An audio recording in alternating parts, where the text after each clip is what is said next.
Halo, buat sahabat edukasi, buat siswa-siswa semua, salam sehat buat kalian. Apa kabar? Saya berharap bahwa di kesempatan hari ini kalian semua dalam keadaan sehat, dalam keadaan baik, dan siap untuk mengikuti materi kita.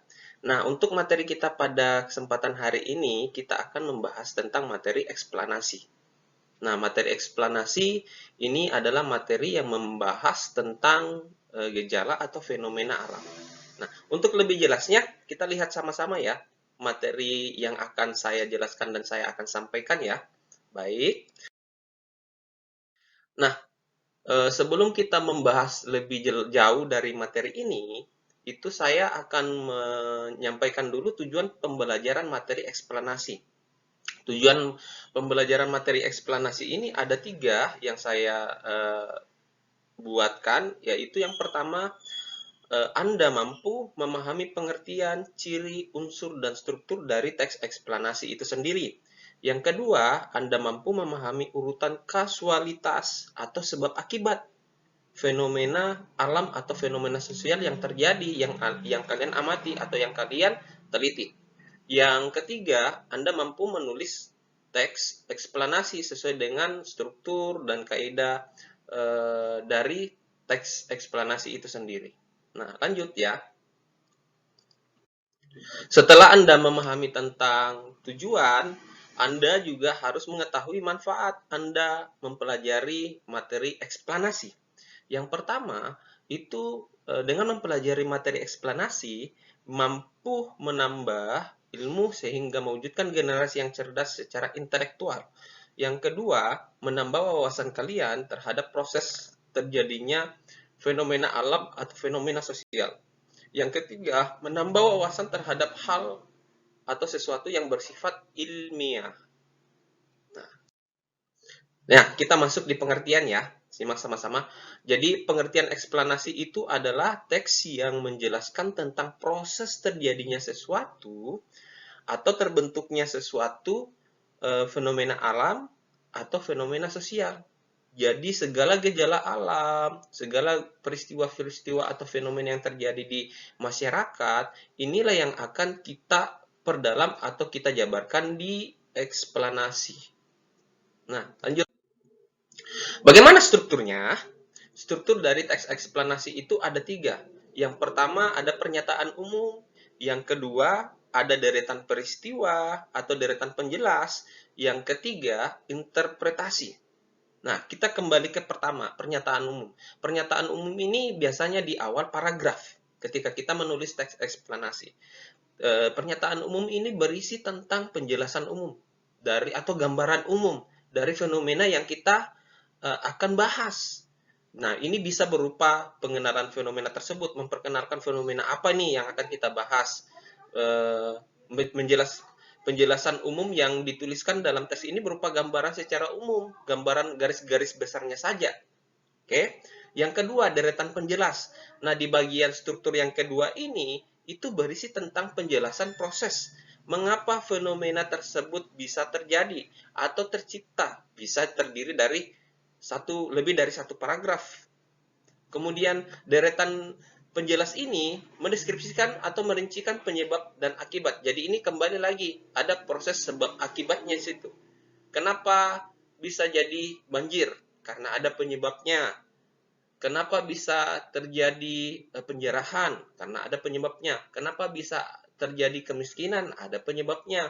Kenapa bisa terjadi kebakaran hutan? Karena ada penyebabnya. Kemudian yang ketiga, itu interpretasi. Interpretasi ini merupakan intisari atau kesimpulan dari pernyataan umum. Dari topik yang dibahas atau bagian penjelasnya. Nah, ciri-ciri teks eksplanasi itu seperti apa? Ciri-cirinya yang pertama, isinya berupa penjelasan yang disertai bukti yang meyakinkan atau fakta semua yang ada di situ. Jadi, bagian isi dari teks eksplanasi ini semua data yang disajikan, semua informasi yang disajikan itu semuanya berisi tentang fakta. Supaya apa? Bisa memberikan informasi yang dipercaya kepada pendengar atau pembaca. Yang kedua, strukturnya adalah terdiri dari pernyataan umum, deretan penjelas, dan interpretasi. Jadi ada 3 struktur yang ada di track teks eksplanasi ini sendiri. Yang ketiga, selalu berhubungan dengan fenomena alam dan fenomena sosial. Kemudian yang keempat, memuat penjelasan yang bersifat ilmiah dan sistematis. Kemudian yang kelima, memaparkan urutan kejadian tentang bagaimana fenomena itu terjadi. Jadi ada tahapan-tahapan yang dijabarkan di bagian penjelas. Jadi tahapan pertama apa, tahapan kedua, tahapan ketiga, sampai pada tahapan terakhir. Nah, contoh, saya ambil contoh singkat sederhana yang terjadi di masyarakat kita atau fenomena sosial. Saya ambil atau saya pilih contoh tentang perundungan. Perundungan ini biasa terjadi di lingkungan sekolah atau di lingkungan bermain kalangan anak-anak. Nah, di sini terdiri dari 3 paragraf. Boleh dilihat ya, ada 3 paragraf yang ada di situ. Jadi ini paragraf yang pertama, saya kasih tanda ya. Ini paragraf yang kedua, ini paragraf yang ketiga. Baik, perhatikan. Di paragraf pertama, ini kita lihat ya, unsur dari teks eksplanasi itu ada pengantar di sini ya. Gambaran awal, kita lihat nih gambaran awalnya. Dia memberikan gambaran tentang perundungan. Nah, kita lihat baca sama-sama. Perundungan, penindasan atau akrab disebut bullying adalah tindakan sewenang-wenang yang dilakukan pihak yang lebih kuat terhadap pihak yang lemah. Nah, ini gambaran dari perundungan itu. Nah, ini dibahas di bagian awal atau biasa di bagian paragraf awal. Nah, untuk paragraf kedua ini berisi tahapan. Di mana tahapan yang ada di sini? Di mana tahapan yang ada di sini untuk pembahasan kita? Tahapan peristiwanya di mana? Saya akan perlihatkannya sama-sama. Jadi kebetulan untuk struktur yang kedua ini hanya terdiri dari 1 paragraf karena saya mencari contoh yang lebih sederhana. Kita lihat ya, kita baca dulu ya. Perilaku perundungan ini biasanya sudah muncul sejak masa sekolah.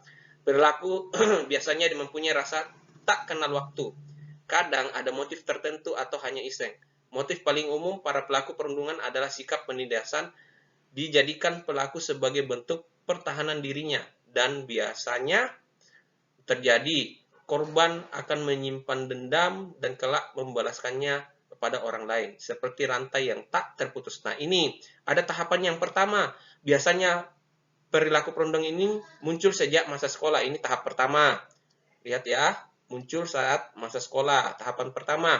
Kemudian pelaku biasanya tidak mengenal rasa takut. Kemudian tahapan berikutnya ada motif. Kemudian tahapan berikutnya ada minder nih, keminderan. Kemudian tahapan berikutnya ini ada penindasan yang dijadikan pelaku kepada sebagai bentuk pertahanan. Kemudian ada korban. Dan dari korban ini kelak juga akan membalaskan kepada orang lain. Jadi ini selalu berputar-putar, ini tahapannya. Jadi dia ibarat sebagai rantai setan yang nggak ada putus-putusnya. Jadi ada pelaku, ada korban. Nanti korban ini juga memperlakukan hal yang sama kepada korban-korban yang lainnya. Jadi ini selalu begitu. Nanti intinya yang kuat menindas yang lemah. Nah, ketika orang lemah ini berada pada lingkungan yang dia posisinya kuat, dia akan memperlakukan hal yang sama kepada yang lemah di lingkungannya yang baru itu. Nah, seperti itu. Kemudian yang ketiga, interpretasinya. Ini sebaiknya cobalah menjadi pendengar. Ada penegasannya di sini, ada ajakannya di sini. Oke? Artinya ada hal yang disampaikan di sini sebagai kesimpulan. Nah, sebaiknya cobalah menjadi pendengar yang baik bagi orang, karena rata-rata perundungan disebabkan kurang terbukanya seseorang tentang masalahnya. Jadi ini ada solusi yang disampaikan di bagian interpretasi. Oke, baik, kita lanjut ya. Dari contoh tersebut, kita sudah memahami apa itu teks eksplanasi, kemudian strukturnya seperti apa, kita juga sudah melihat contohnya dan kita bisa mengidentifikasi struktur dari contoh tersebut. Nah, cuman biasanya untuk teks eksplanasi ini mirip dengan teks eksposisi. Nah, di sini saya berikan contoh, saya ambilkan contoh perbedaan dari dua teks yang berbeda, yaitu eksplanasi dan eksposisi. Meskipun mirip-mirip dari struktur dan penyajiannya, tetapi ada perbedaan yang mendasar antara kedua teks ini. Ini tujuannya apa? Tujuannya supaya nanti kalian bisa membedakan eksplanasi dan eksposisi.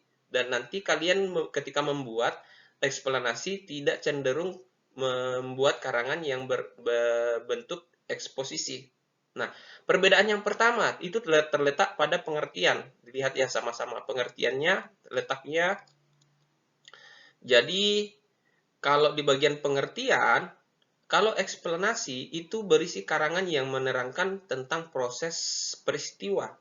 Sedangkan kalau di bagian eksposisi, ini karangan yang menerangkan tentang informasi. Kalau di eksplanasi peristiwa fenomena alam atau fenomena sosial, kalau di eksposisi dia memberikan informasi, informasi saja. Fokusnya ini umum, kalau eksposisi dia bebas. Kalau di eksplanasi fokusnya hanya di fenomena alam dan fenomena sosial, tidak lebih dari itu. Kalau di bagian struktur, kalau di eksplanasi itu pernyataan umum atau gambaran awal. Kemudian ada deretan penjelas atau tahapan-tahapannya. Kemudian ada bagian penutup atau bagian kesimpulan. Nah, kalau di bagian eksposisi, tesis ini gambaran umumnya, argumentasi ini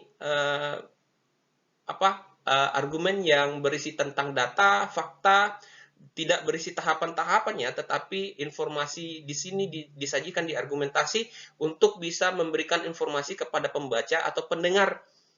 Nah, sehingga pembaca atau pendengar itu tertarik mengikuti konten atau hal yang dibahas di bagian atau yang ada di teks eksposisi ini. Nah, kemudian yang ketiga, ini berisi tentang penegasan ulang. Contoh misalnya ya, saya ambil contoh untuk eksposisi. Eksposisi minum kopi sehatkah? Misalnya. Nah, dari tesisnya itu gambaran tentang kopi. Masuknya kopi, gimana perkembangannya kopi, jenis-jenis kopi. Kemudian masuk di argumentasi, kandungan yang terdapat dalam kopi seperti apa. Kemudian anjuran maksimal dalam sehari minum kopi itu berapa gelas.